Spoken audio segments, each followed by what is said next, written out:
What's up and welcome to the Believe in Hornets podcast on the Believe Podcast Network presented by Bet Online. My name is Sam Dracula. My co-host is Raymond Felton. Raymond, how you doing? Pretty good. How about yourself? Not too bad. We're coming off a very fun Hornets game last night. We're recording, what's today, Thursday? Yes, Thursday. Yep. On a Thursday morning, the night after, the Hornets went into overtime against the Knicks at Madison Square Garden. So right now, Hornets sitting at 2-2, ninth place in the Eastern Conference. Long way to go, 78 games left. But we're going to talk about, the season so far, what's up ahead, and some news around the league. So stay tuned. We'll be right back after this break. Finally, basketball is back, and BetOnline remains your number one source for all your sports betting needs this season. You'll find all the latest odds, team matchup information, player news, and game trends at BetOnline. And as your continued source for all your sports wagering information, BetOnline features live betting, free contests, and giveaways all season long. Always the fastest and easiest way to bet all of your favorite sports and events, whether that's NFL, NBA, NHL, MMA, tennis, boxing, golf. We got the World Series is going to start soon. Get involved. Head on over to betonline.ag to join and receive your 50% welcome bonus with your first deposit. Make sure to use the promo code BELIEVE, B-L-E-A-V, BELIEVE, to receive your rewards. BetOnline, where the game starts. All right, so like I mentioned, Hornets 2-2, overtime loss to the Knicks. Let's start there. That's the freshest stuff, right? Hornets down, had a really good fourth quarter, forced overtime, had a 5-point lead towards the end of fourth quarter. Knicks came back, Hornets had an opportunity late in the fourth quarter. Kelly Oubre shot a three a little bit too early. McDaniels, I don't know. We'll get into it. What do you think? What are your thoughts on the end of that game? Because I'm maybe jumping ahead of you. You had Oubre with the shot attempt, and then that was in overtime, wasn't it? Oubre's jumper, because it was Oubre's jumper and then the McDaniels layup. No, before that, in the fourth quarter, PJ had not had an open look, didn't take it. Hayward drove to the rim, looked like he was trying to draw a foul. The game was tied. The worst thing you could do in that situation is give the Knicks a chance with the ball with time on the clock. That didn't happen. So walk me through that. What was your thoughts going into that end of fourth quarter? I mean, like you said, you don't want to give the opposing team a chance to take that shot. So regardless of what type of shot you get, just make sure they don't get one. That's what you always want to do. Then you go into overtime, you got Jalen Brunson was just, I don't know, he was just clutch. Yeah. He was hitting big shots, making big plays. Unfortunately, PJ, man, took that shot and his toe was on the line. That be a three. Maybe we in a different game. Maybe we don't have to foul, and now it's the free throw game, and that kind of put the game out of reach. If you ask me, with that particular play with his toe on the line. But overall, Charlotte fought back in the game. Got a chance to win it, and with two of your best players down, playing against a team that I think has a chance to be a playoff team this year, with the Knicks. I like it. I like the way they look early on. And, believe it or not, some of these younger guys that maybe you thought wouldn't have been able to play, getting those minutes and getting that experience. So with LaMelo and Terry being out, I don't know. I think it's a good thing, because it's not like they just getting beat. They're not 0-4, 2-2, still early. So I like what's going on right now.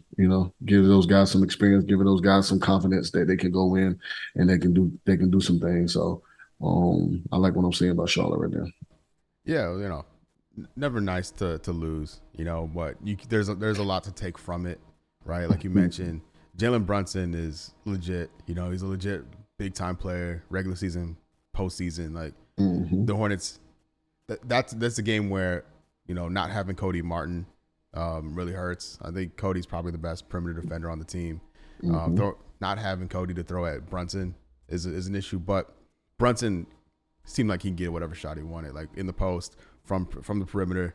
He's nice. And there was one instance where Randall, where it was pretty clear he was going left. He likes going left. Everyone knows he likes going left. And got to the bucket with like no time on the shot clock. Like I was like, oh man, Pete, that was a tough possession there. But there's a lot to learn from it. And I'm confident with Clifford, because Clifford has this team playing so well. Like there's still some minor issues. Kind of saw it in the Pelicans game where guys couldn't even like pass it to each other, just not on the same page. But the intensity, the effort has always been there, and the discipline I've been really surprised by, because that was one of those things last year that would kind of get to you. The Hornets at this point have the number one offense in the league. Clifford, when he joined, the Hornets already played at a fast pace. He made it a point to say that I like the way this team played, and I'm not going to mess it up. Like this team's going to continue to play up tempo. Number one offense without LaMelo Ball. Keep this context, people. Like it's kind of crazy to think about, right? Best 3-point shooting team, the best percentage wise. That means they're taking good shots. They're 10th in rebounding, which I think is impressive. 6th in assists. They have the 13th best like turnover percentage, or turnovers per game. They're the 13th best team. They're 10th in steals, 8th in blocks. They have the 18th best defense. That's the last couple years. The question has always been like, the offense has been good, but what happens when the defense is just average? And this is what we're seeing. All they needed, they don't have to be the best defensive team, but as long as they're in the middle of the pack with that way the offense is clicking, is looking pretty good. So looking forward, things are positive. And I know it's early. It's easy to get caught up in things, especially as fans, but I like what I'm seeing. As a fan, as a spectator, as a guy who used to play this game, man, listen, early, late, they look good, and sometimes a coach change kind of helps. You bring in a new guy, a new voice, and guys, look at things differently, and they want to play harder. Some guys got contracts coming up. So, a lot of that stuff, helps. You know what I'm saying? A lot of stuff helps. And shout out to my man Richards, dog. Yeah. Let's talk about that young fella balling out in Atlanta. Let's talk about that. My man looked good out there. What was he, 9 for 9? Yeah, man. Did he miss a shot? I don't think he did he? I don't think so. I'm gonna pull it up. But yeah, man.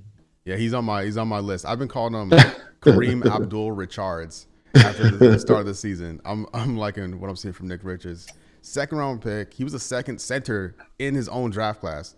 In the Hornets draft, taken behind Vernon Carey. He's outlasted Vernon Carey, and he's looking like he could be in the mix to be a starter soon.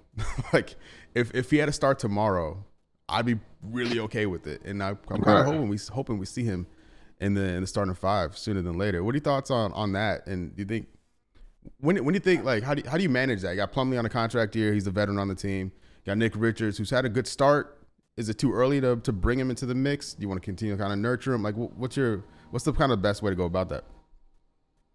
It depends. I wouldn't touch it unless something happens, and I hope it doesn't.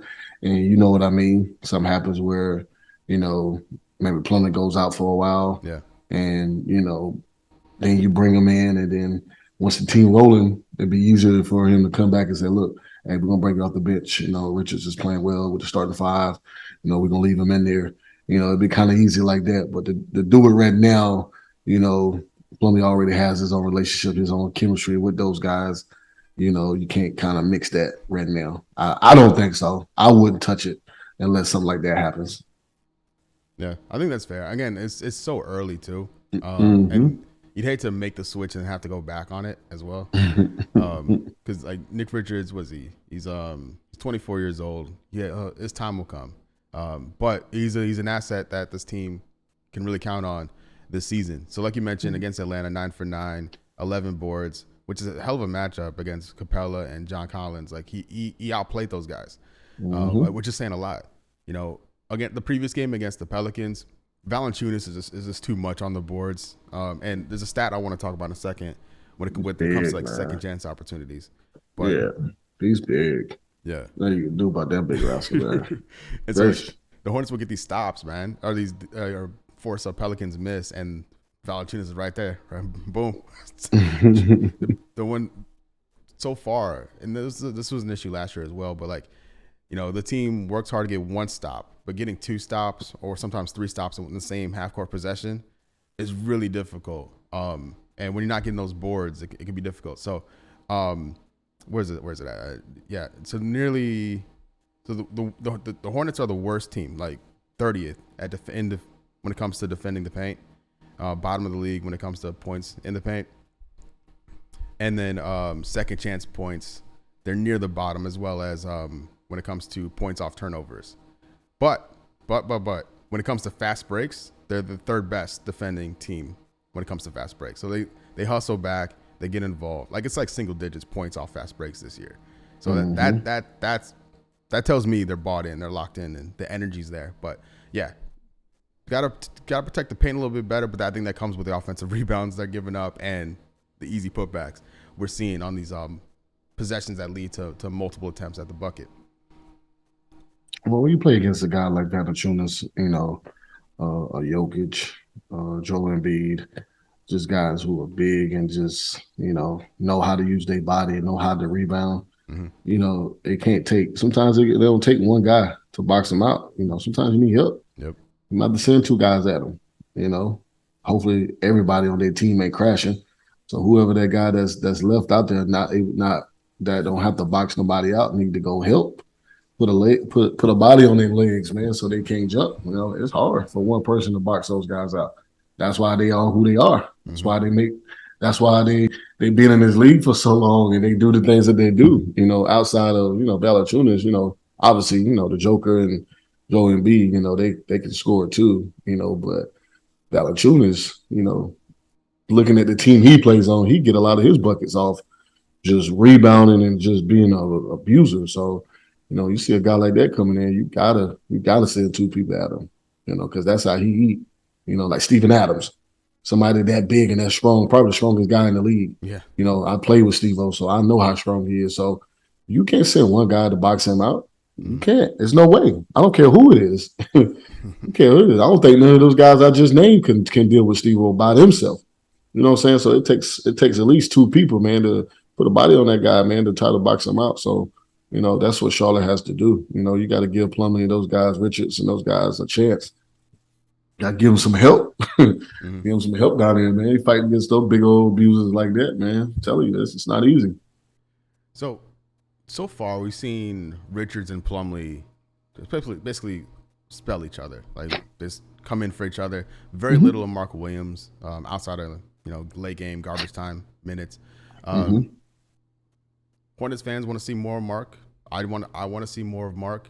But what do you think? What do you think about his development thus far and usage thus far? He got to earn his time. He got to earn his minutes. Richards was in the same position before. Yeah, took him a while to get on the court. So I understand he was a top pick. But you still got to earn your way in this league. I don't care what pick you are. You gotta show and improve. So maybe he got to do more in practice to show that he deserves to get some time. Then gradually it happens. But you got to prove yourself to get those minutes. And that's all I can say. I don't know what's going on in practice. I'm not there. I don't see it, so I can't speak on that. But that's one thing I do know. That's one thing I know about Coach Clifford and just, being an old school coach. Like, you're gonna earn this time. I don't care if you're a top pick or whoever you think you are. Like, you're going to have to earn this time with me. You're going to earn these minutes. So I like to tell you, show and prove, young fella. That's it. Yeah. No, yeah. His time will come. It's similar. Of course. Similar to Kai Jones. We haven't seen much of him either. But again, it's early. So Dennis Smith Jr. We talked about him a little bit before. The story came out that said before the Hornets signed him, he was going to try out to be a NFL defensive back. The quote is, "I told my previous agent I'm not going overseas." This is Dennis Smith talking. He didn't want to go overseas to play basketball. He said if this doesn't work out, I'm going to go to the NFL. He says he was serious. I put on a lot of weight. He's going to go for it, really try for it. And him as a defensive back, I can picture it. Looking at him, looking at his size and build, it's like he looks like he'll be pretty mental on the basketball floor, on the football field. But fortunately for the Hornets, he's been one of the best defenders on the team. Like what he's been doing at the point of attack, on help side, on pick, like he is after it. If you're like there are a couple times where he caught the Pelicans just kind of like just sleeping over and picking Brandon Ingram. What do you think of Dennis Smith and his success thus far, and even like returning back to Madison Square Garden? You know, like I think he kind of had like a little sluggish first quarter. I don't think he was forcing it necessarily, but just the shots weren't going in. Second quarter, he was much better and pretty much like locked in the rest of the game. I like to see where he's at. I like to see him back to that confident, you know, I can get to where I want to get to, play on both ends type of player. You know, I remember Dennis when he was in high school, you know, just the things that he could do, you know, outside of jumping out the gym. Everybody knows he can do that. Yeah. But he can play as well. Like he was a great player. So to see him back with that confidence and that look in his eyes, I'm happy to see. You know, and it's all about finding that right place for you. You know, a lot of people don't understand that in this league, that, you know, you could be good, but you could go to the wrong situation and it can make you look bad, and it can make you look like you don't deserve to be there, or you lose confidence because the coach ain't playing you, coach ain't, you know, giving you that confidence that you need, or whatever the fact is. I ain't making no excuses, but, you know, it's just good to see him back in a comfortable element and just looking like himself. And to me, he can really help the Hornets. You know, he can be that backup that they've been missing, that they've been, you know, looking for. You know, and I can see him and LaMelo playing with each other as well. You know, two athletic guys that, you know, that's long, and then, you know, Dennis is going to be aggressive on defense, and like you say, he's going to be in all the right spots on the help side, and just so many things, man. So, you know, I'm happy for you, young fella. You know, it's good to see you back out there. It's good to see you happy again. So, you know, I hope things work out for him, for real. Yeah, great game. 14 points, 11 assists. You know, his ability to get into the lane and like do like a handoff to an open defender on the block or dish it out. Like he's been facilitating in a nice way as well. So yeah, it's been a steal. Like low key for a guy on a non-guaranteed deal playing this much. Obviously, you know, Melo's hurt and Terry Rozier got hurt, so he's in the starting five. It's been a nice find. Along the similar lines, Teo Maledon, brought in on a two-way contract, put up 15 points last night. Like Hornets is finding point guards out of nowhere, and this dude, this kid, he's 21. You know, he spent some time with the Thunder. I forgot what team he was with. He spent the preseason with. It was a different team, and then he didn't make that team, and the Hornets brought him in on their second two-way. This kid looks like to be something nice as well. Like he looks kind of overqualified to be on a two-way contract. Listen, I saw him in OKC. He could play.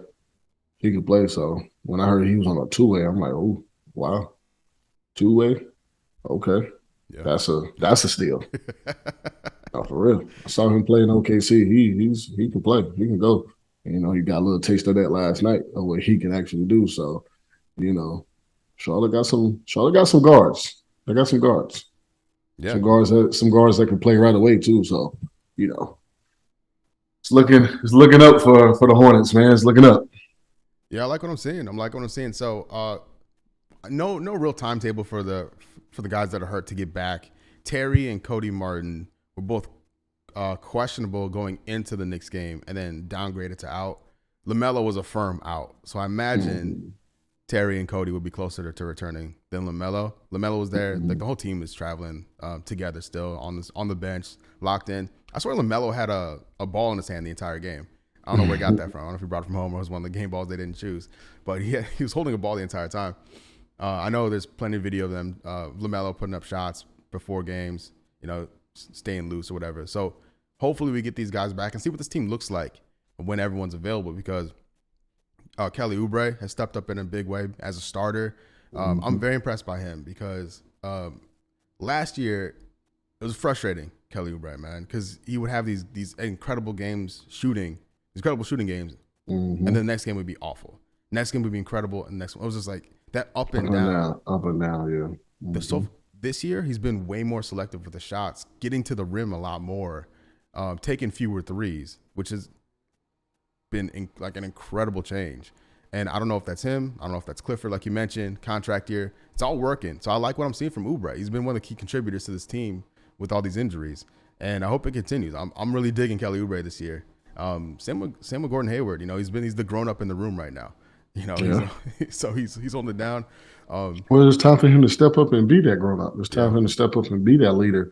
You know, you can say, okay, LaMelo's supposed to be the leader. He's an all-star. He's the young face of the team. He's still young, though.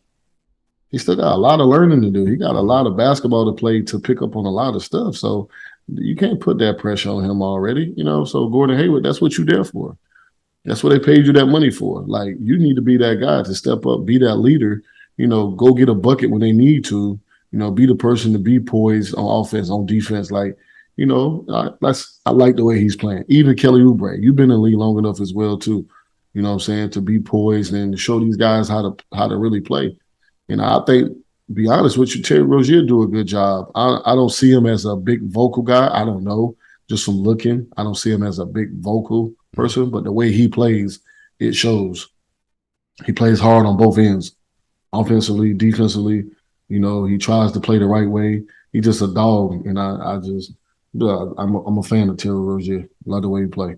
Oh yeah, that's crazy. Speaking of dogs, mine in the other room right now, losing his mind. Terry rolled his ankle, went to the bench, tied a sneaker up as tight as it could, and continued to play. He finished out that game against was it New Orleans? I think it was New Orleans. I was like, Terry's a killer. I love Terry Rozier. And not having him in that overtime period, even in the late game, late fourth quarter, Hornets missed him. Definitely missed him, because when you're drawing up plays, Terry, you're drawing up a play for Rozier in that instance. Like, that's Terry time for real. Yeah, make a play. Yeah, give him the ball. No question. I want to also credit real quick Jalen McDaniels, who, again, I know it's early, theme of the podcast, but he's leading the league in shooting and three-point percentage at 75%. That's not nothing. It's I don't want to put too much stock on it, but it's not nothing. So just something to monitor.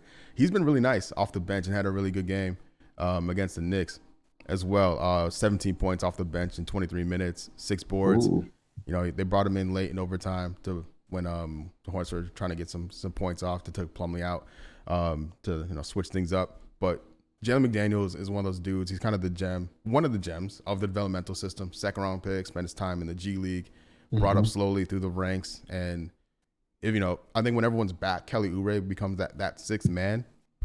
But they have options: Oubre, McDaniels, Richards, and James Bouknight is getting it together too. What do you think about what you've seen from him? Because his offseason couldn't have gone much worse. Miss Summer League with an injury. This arrest out of nowhere. Preseason didn't go too well for him. I think he just didn't look what I wasn't impressed, to put it nicely, what we saw for preseason. And then, the rest happens, and then he's thrown into the mix. He plays in San Antonio that same day when that picture comes out. And since the last 2 games has been on the positive side, and I can see it continuing. I think somebody had a conversation with him and told him, look, young fella, you could be out this league if you don't stop messing around. Get your shit together. You could be out this league, like, if you don't stop. Like, you're still young, man. Go out there, work hard, get yourself together. You're a great talent. I like Bouknight. I like his game. So to see him out there, and it might be my bro over there in his ear. It might be my boy Marv over there talking to him. Say, hey man, you can use this to make a lot of money and be successful and have a great career, or you can mess it all up by doing some crazy stuff. Like, so if that's what's going on, that's great. I hope somebody is in his ear telling him, like, don't mess up a good thing. It's a lot of people out there looking to fill that spot. Trust me. It's a lot of them, so understand that you're in a great spot, you're in a great situation right now. Take advantage of it. And he looks good. I like some of the things that I'm seeing from him offensively, and he plays with a great deal of confidence when he makes a move and take a shot. So all those things are a plus. So I look forward to see what he does the rest of the season.